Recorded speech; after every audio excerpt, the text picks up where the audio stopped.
Hello guys, welcome to my SG channel. मैं आपका सबका साथी शुभम। तो हमने पिछले सेशन में पढ़ा कंप्यूटर फंडामेंटल। उसमें हमने जाना कि कंप्यूटर क्या होता है, इसकी डेफिनेशन क्या होती है, इसको किसने बनाया, या पहले कंप्यूटर का क्या नाम था, या पहले इलेक्ट्रॉनिक कंप्यूटर का क्या नाम था, इनको किसने बनाया, इसके काम क्या होते थे उस समय, है ना, और कंप्यूटर का फुल फॉर्म क्या होता था। जैसे हमने समझा कि पहला इलेक्ट्रॉनिक कंप्यूटर ENIAC था, इसको किसने बनाया, इसका फुल फॉर्म क्या था, इन सब के बारे में हमने पिछले सेशन में डिस्कस किया है। फिर आज हम पढ़ेंगे कंप्यूटर का वर्गीकरण। क्या पढ़ेंगे? कंप्यूटर का वर्गीकरण, मतलब क्लासिफिकेशन ऑफ कंप्यूटर। तो कंप्यूटर का वर्गीकरण जो है वो तीन भागों पे किया गया है, तीन बेस पे किया गया है। कंप्यूटर का वर्गीकरण तीन आधार पे किया गया है। पहला आपका आता है उपयोग के आधार पे, मतलब पहले क्या किया गया, उपयोग के आधार पे कंप्यूटर का वर्गीकरण किया गया है। फिर किया गया है आकार के आधार पे कंप्यूटर का वर्गीकरण। फिर आता है उद्देश्य के आधार पे कंप्यूटर का वर्गीकरण। कितने प्रकार से किया गया? तीन प्रकार से। कौन कौन से? उपयोग के आधार पे कंप्यूटर का वर्गीकरण, और आकार के आधार पे कंप्यूटर का वर्गीकरण, और उद्देश्य के आधार पे कंप्यूटर का वर्गीकरण।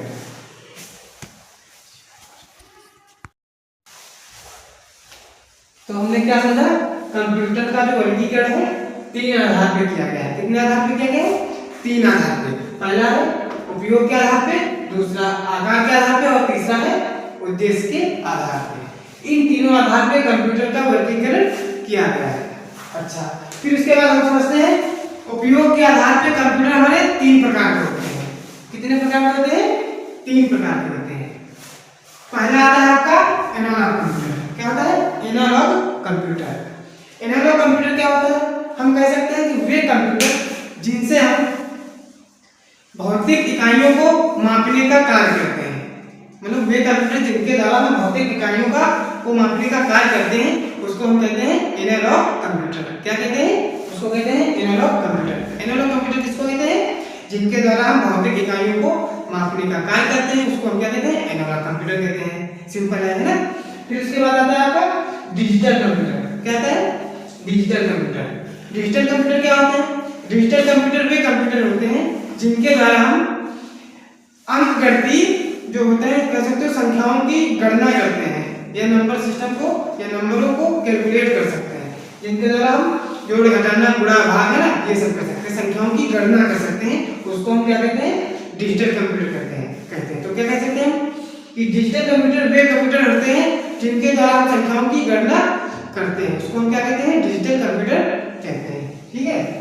फिर उसके बाद हमारा आता है हाइब्रिड कंप्यूटर। क्या आता है? Hybrid computer. हाइब्रिड शब्द का अर्थ होता है, हिंदी शब्द कह सकते हैं संकर। क्या कह सकते हैं? संकर। संकर का मतलब होता है एक में दो चीजें मिली हो, या मतलब ऐसा कंप्यूटर जिसमें एक से अधिक उद्देश्यीय कार्य किए जा सके, इसको कहते हैं हाइब्रिड कंप्यूटर। हाइब्रिड कंप्यूटर में आप एनालॉग और डिजिटल दोनों के कार्य एक साथ कर सकते हो। क्या कर सकते हो? एनालॉग और डिजिटल दोनों के कार्य हाइब्रिड कंप्यूटर के द्वारा किए जा सकते हैं। क्लियर है? पहला हो गया एनालॉग कंप्यूटर। एनालॉग कंप्यूटर क्या होते हैं? जिनके द्वारा हम भौतिक इकाइयों को मापने का कार्य करते हैं, उसको हम कहते हैं एनालॉग कंप्यूटर। फिर डिजिटल कंप्यूटर। डिजिटल कंप्यूटर क्या होते हैं?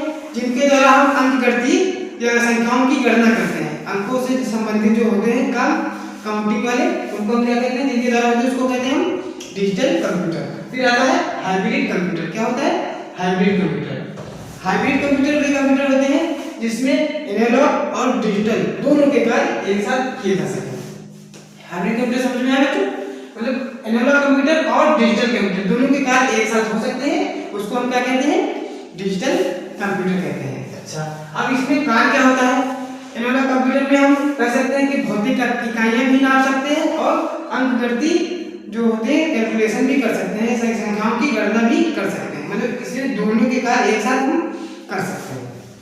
इसका उदाहरण, मतलब इसका जो यूज होता है, जैसे आप कह सकते हो कहीं हॉस्पिटल चले जाओ, ऑफिस चले जाओ, कंपनी में चले जाओ, फैक्ट्री में चले जाओ, दोनों से हॉस्पिटल हो गया, आपका मेडिसिन या शरीर की जो जांच होती है, टेस्ट होते हैं, वो भी किए जा सकते हैं इसके द्वारा।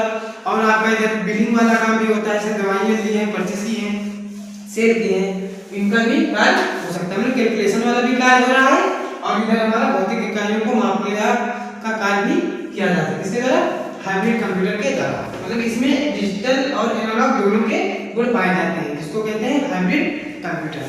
इतना क्लियर है? ठीक है, अब इसके आगे हम पढ़ेंगे। ये तो हो गया हमारा उपयोग के आधार पे। ये क्या हो गया? उपयोग के आधार पे। उपयोग के आधार पे कितने थे? 3। कौन कौन से? एनालॉग कंप्यूटर, डिजिटल कंप्यूटर और हाइब्रिड कंप्यूटर। एनालॉग कंप्यूटर कौन थे? जिनके द्वारा भौतिक इकाइयों की गणना की जाती थी, उसको कहते थे एनालॉग कंप्यूटर। फिर आता था डिजिटल कंप्यूटर। डिजिटल कंप्यूटर क्या होते हैं? वे कंप्यूटर जिनके द्वारा हम अंक गणती या अंकों से संबंधित गणना करते हैं, उसको हम कहते हैं डिजिटल कंप्यूटर। फिर आया था हाइब्रिड कंप्यूटर। हाइब्रिड कंप्यूटर वे कंप्यूटर होते हैं जिनके द्वारा हम एनालॉग और डिजिटल दोनों के कार्य एक साथ कर सकते हैं। क्लियर है? ठीक है, अब हम आगे बढ़े। अच्छा, फिर उसके बाद आता है आकार के आधार पे कंप्यूटर का वर्गीकरण। मतलब कंप्यूटर के साइज के बेस पे इसके हम प्रकार बांटते हैं।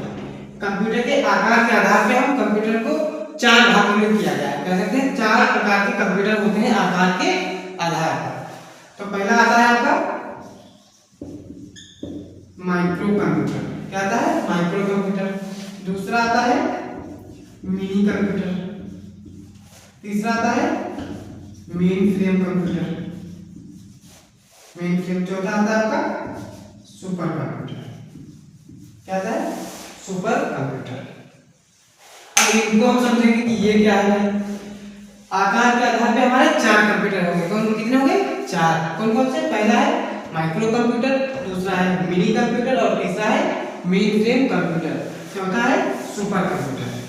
अब जानेंगे माइक्रो कंप्यूटर। ये माइक्रो कंप्यूटर क्या होता है? माइक्रो कंप्यूटर, माइक्रो का अर्थ होता है छोटा या सूक्ष्म। इसमें जो होता है माइक्रो प्रोसेसर लगा होता है। माइक्रो कंप्यूटर में क्या होता है? छोटा सा प्रोसेसर, माइक्रो प्रोसेसर लगा होता है, जिसके कारण हम इसको क्या कहते हैं? माइक्रो कंप्यूटर कहते हैं। और ये समझ लो पीसी कंप्यूटर भी इसको बोला जाता है। पर्सनल कंप्यूटर, इस पे सिर्फ एक व्यक्ति ही एक समय कार्य कर सकता है। ठीक है, इस पे सिर्फ एक व्यक्ति ही एक समय कार्य कर सकता है। फिर आपका आता है मेन फ्रेम कंप्यूटर। क्या आता है? Mini computer. सॉरी, क्या आता है? माइक्रो कंप्यूटर के बाद आता है मिनी कंप्यूटर। क्या आता है? Mini computer. मिनी कंप्यूटर क्या होते हैं? एक से अधिक माइक्रो कंप्यूटर को आपस में जोड़ दो, उससे जो हमारा तैयार होता है उसको हम कहते हैं मिनी कंप्यूटर। क्या कहते हैं? Mini computer. ये हम कह सकते हैं कि एक कंप्यूटर, एक से अधिक कंप्यूटर को एक साथ हम मिला के जो कार्य करते हैं उसको हम कहते हैं मिनी कंप्यूटर। क्या कहते हैं? Mini computer. मिनी कंप्यूटर में आपका मेमोरी भी ऐड कर दी गई, मतलब किसी चीज को डाटा स्टोर करने के लिए। और इसमें छोटी मोटी मतलब कह सकते हैं लो लेवल लैंग्वेज भी इसमें ऐड कर दी गई। और इसमें थोड़ा सा कार्य करने की स्पीड भी इसमें थोड़ी सी बढ़ा दी गई। और इसमें एक से अधिक माइक्रो कंप्यूटर को हम जोड़ सकते थे। ठीक है, फिर उसके बाद आपका आता है मेन फ्रेम कंप्यूटर। क्या आता है? Main frame computer. इसमें क्या आता है? हम ये कह सकते हैं कि जो मिनी कंप्यूटर है, एक से अधिक मिनी कंप्यूटर को आपस में जोड़कर जो बनता है उसको हम कहते हैं मेन फ्रेम कंप्यूटर। क्या कहते हैं? मेन फ्रेम कंप्यूटर कहते हैं। इसमें हम एक साथ कई लोगों को मिलाकर हम काम कर सकते हैं। मतलब एक साथ कई कंप्यूटर को मिलकर हम काम कर सकते हैं। कह सकते हो एक साथ, जैसे माइक्रो कंप्यूटर में एक से मान लो 4 कंप्यूटर, एक माइक्रो कंप्यूटर जुड़े, मिनी कंप्यूटर हो गया, तो एक साथ 100 कंप्यूटर आपस में जोड़ दो, वो कार्य करे एक साथ, वो क्या हो गया भाई? Main frame computer. क्या हो गया? Main frame computer. और इसका जो एरिया था वो भी थोड़ा सा फैल गया। मतलब इसका एरिया बहुत ज्यादा, हम कह सकते हो कि एक शहर के अंदर भी इसका काम कर सकते थे। शहर के अंदर कहीं भी लोग रहकर भी अलग अलग एक साथ कनेक्ट करके, ठीक है, मेन फ्रेम कंप्यूटर के द्वारा हम कार्य कर सकते हैं। इतना क्लियर है? और इसकी कार्य करने की स्पीड भी बढ़ गई है ना। फिर उसके बाद आपका आता है सुपर कंप्यूटर। क्या आता है? Super computer. सुपर कंप्यूटर क्या होता है? इन तीनों से जो सबसे अच्छा, सबसे स्पीड और सबसे एक्यूरेसी, मतलब अच्छा, स्पीड और कह सकते हो सबसे फास्ट। यानी स्पीड भी तेज थी, अच्छा भी था, और इन सब तीनों से इसके कार्य करने की क्षमता भी अधिक थी। ये क्या हो गया हमारा सुपर कंप्यूटर। क्या हो गया सुपर कंप्यूटर। अच्छा, भारत का जो पहला सुपर कंप्यूटर था उसका नाम था सिद्धार्थ। क्या नाम था? भारत का पहला सुपर कंप्यूटर का नाम था सिद्धार्थ। ये हमारे हो गए कंप्यूटर आकार के आधार पे। किसके आधार पे? आकार के आधार पे कंप्यूटर हो गए। फिर उसके बाद आता है उद्देश्य के आधार पे। उद्देश्य के आधार पे कंप्यूटर हमारे दो प्रकार के होते हैं। कितने प्रकार के होते हैं? दो प्रकार के होते हैं। उद्देश्य के आधार पे हमारे कंप्यूटर होते हैं दो प्रकार के। पहला होता है एक उद्देशीय। क्या होता है? एक उद्देशीय कंप्यूटर। क्या होता है? एक उद्देशीय कंप्यूटर। इसमें क्या होता है? मतलब हम सिर्फ एक ही काम के लिए जो कंप्यूटर का यूज करते हैं उसको हम कहते हैं एक उद्देशीय कंप्यूटर। फिर आता है बहुउद्देशीय कंप्यूटर। क्या होता है? बहुउद्देशीय कंप्यूटर। बहुउद्देशीय कंप्यूटर। उद्देश्य के आधार पर कितने? दो प्रकार के। एक उद्देशीय कंप्यूटर में इसमें सिर्फ एक ही उद्देश्य के लिए इसका काम किया जाता है इस पे। और बहुउद्देशीय इसमें हम कह सकते हैं कि एक से अधिक उद्देश्य से काम किया जा सकता है ना। जैसे कि आपका लैपटॉप या पीसी हो गया तो इसमें क्या होता है? उसमें आप एक से अधिक कार्य कर सकते हो, है ना। ये हो गया हमारे उद्देश्य के आधार पे कंप्यूटर। तो ये हमने आज के अंदर कंप्यूटर का वर्गीकरण कितने प्रकार से होता है?